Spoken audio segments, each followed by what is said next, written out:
Whenever you change colors in crochet, you actually need to introduce the new color on the stitch before the pattern says the color change is happening. And you introduce that new color at the very last possible yarn over to complete that stitch.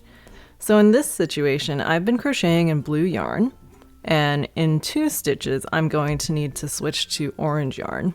So really that means that I'm going to introduce that orange yarn at the end of this upcoming stitch. So this stitch is going to be a decrease stitch, and I'm going to show you how to do an invisible decrease stitch, which is my preferred way of doing a decrease stitch for amigurumi crochet plushies, because as you can guess, it looks more invisible. So to do that, we're going to look at the rim of the piece, and instead of putting the hook under the next available horizontal V, you're going to put it under only the front loop of that V, so only the side of the V that's closer to you. So now it looks like you have 2 loops on the hook. And then you're going to put your hook under the next front loop of the next V as well. So now you're back to looking like you have 3 loops on the hook.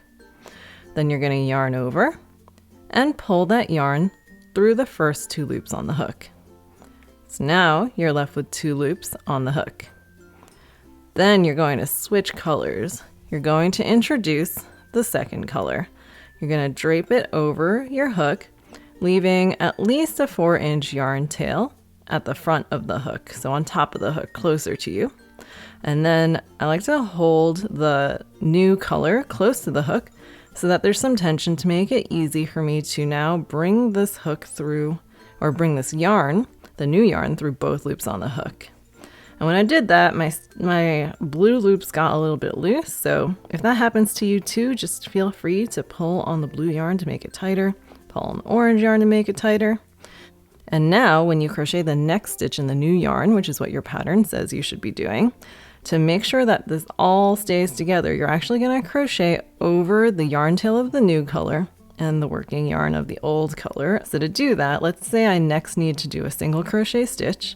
I'm going to put my hook under the next available V like normal, and I'm going to drape the working yarn of the old color plus the yarn tail of the new color on top of the hook, and then I'm going to yarn over with the new color. I'm also going to try to hold all of these extra pieces of yarn on the inside of my piece, so behind this rim of V's. That way there's less chance it's going to get seen when I crochet over it. So yarn over, pull the yarn under all of that other yarn, including the horizontal V, like you normally would. So now you have 2 loops on the hook in the new color. Yarn over again, pull through both loops on the hook. That was a single crochet stitch in the new color.